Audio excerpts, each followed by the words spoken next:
Dear human, dear soul, I welcome you to my podcast series, Conversations with the Universe. Since a near-death experience, I have the gift to communicate with subtle levels of the cosmos. The knowledge from these for us invisible forms of energy I capture in my books, and it is now a great pleasure for me to share this knowledge, these conversations, with you as a supplement to the books. Please excuse me if the terms and articulations are not perfect. Our mother tongue is German, but we try to translate it to the best of our abilities. Thank you. Dear King Solomon, today we agreed to talk about the problem of having only very little energy left and losing the joy of life. Please go ahead and say something on the subject. A question that deserves my respect and deliberation. Life energy will be diminished by an improper way of life. For example, contaminated food, life-sapping sick water, wrong thoughts and beliefs, and also sometimes sad experiences. I do not wish to judge this, just to name it. When a person has experienced these circumstances, or some of them, then he will deny his soul the power of the connection to the source via these circumstances. You have to imagine that, like the flowers that do not have any, or rather have hardly any roots left.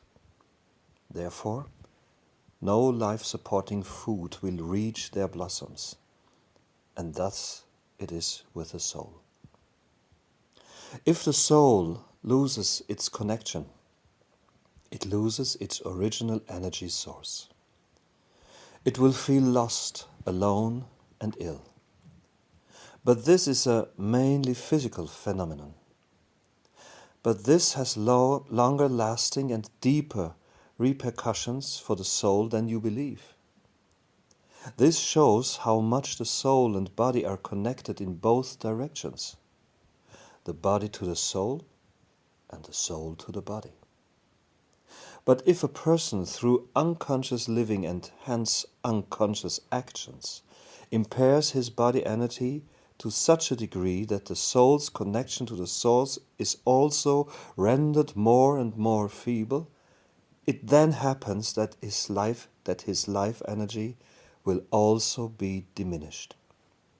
And this, in turn, will manifest in the body as a depressing, dark and cruel sensation of undignified existence. The body feels weaker and weaker, and the spirit becomes more and more depressed. This is a completely logical step in this process. This means that these souls then feel their connection to the body like a prison. This in turn precipitates the soul's wish to put an end to this state of being. But alas, as you yourself have experienced, this is not that easy in a cosmic context. People who experience this should know first of all how serious, in the sense of inevitable, the repercussions of willfully ended life really are. But on the other hand, I also wish to say some positive things in this book and in this hearing. And not only by the voice of warning. You have been given life in order to learn.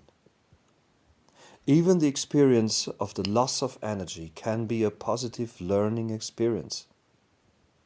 If you accept this, it will immediately enhance your energy potential.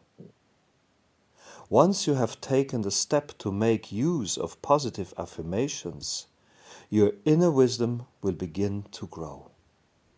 The knowledge that the soul is far more alive than the body. The knowledge that deep valleys will render the ascent to the top of the mountain all the more humbling.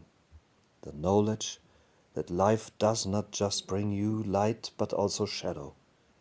In which to grow.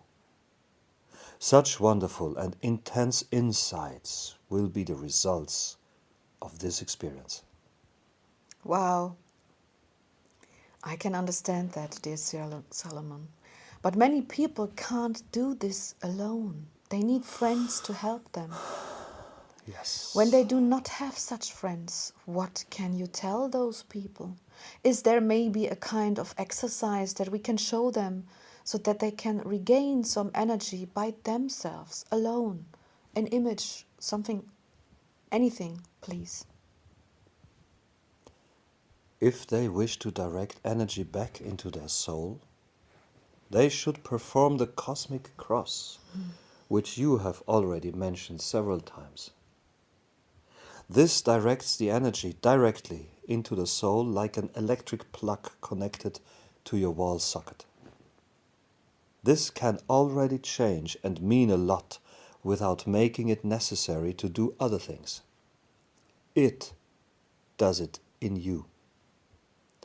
Further, I would advise the people to meditate so that they may become aware that the loss of the joy of life will not result in the end of all things, but to a state of transition that would continue in the same uncertainty or even more uncertainty than is present in the condition in which the questioner finds himself. Nothing in the cosmos is without risk, but all is guided and controlled. Very wise people know this guidance, and they trust it. They no longer know the fear of risk and uncertainty. This power of trust should be arrived at via awareness of the eternity of the soul. All that is will always stay in your memory. Nothing will be lost through the abrupt change of circumstances in which you find yourself at this moment. Therefore, I advise those people that are now so full of despair, take time for yourself, intensely, long, calmly, and peacefully. Listen to your soul, for it speaks to you. And be it ever so little energy that you feel, this voice can always be heard. Always. When the people find their way to this state of awareness, they are back on the path of the gathering of energy. Thank you, I understand this. But many, I believe, don't even have the time to find this peace, or they do not even want to find it. Maybe they do not even have the strength anymore. What are we going to do with these people? We will instruct them via the information that friend of the Indians has given about the subject of suicide. Okay, so I will remind you, listeners here, that this is one episode in this podcast in the first season. It's named Suicide. Please read this carefully. And now, Salomon, can you give them a few beautiful positive words, anything at all, a few images on top of this, your words? Yes, with pleasure. When the sun sends its morning rays to earth, it does not immediately touch all of the plants and animals that live on it.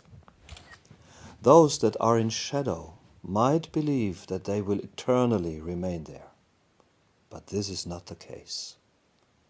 Everything changes, everything moves. Knowing this, even the last being in the darkest crevice will eventually see daylight, and then it will experience this day in love and joy. But in the evening, the light will diminish, and yet none of the plants nor any of these beings will lose the joy of life. They all trust that tomorrow the sun will rise again. Thus in life, the lowest point that you believe yourselves to have reached, is but a gift of the wisdom that it's always capable of growing inside you. And it is most of all a gift to the trust in the cosmos, which shows you again and again through the laws of nature and energy that there is no end, only eternal change. Once you know this, only one force will blossom in you forevermore: trust. Trust in the things that you cannot understand or grasp, but that are all around you, that carry you, that guide you, that direct you, and that push you. This energy is always there. In the darkest moments of the sensation in that life is no longer worth living, this energy will still be there. Find it through trusting it. Open up to this decision and everything will start moving forward again into the lighter sensation of life energy, joy, love and beauty. All that is needing is your willingness, the readiness to trust. Yes. Thank you. I think that it is fairly clear now that the people can gather strength in such moments and that it will always go on. Thank you again. Love. Thank you, Sylvia. Love.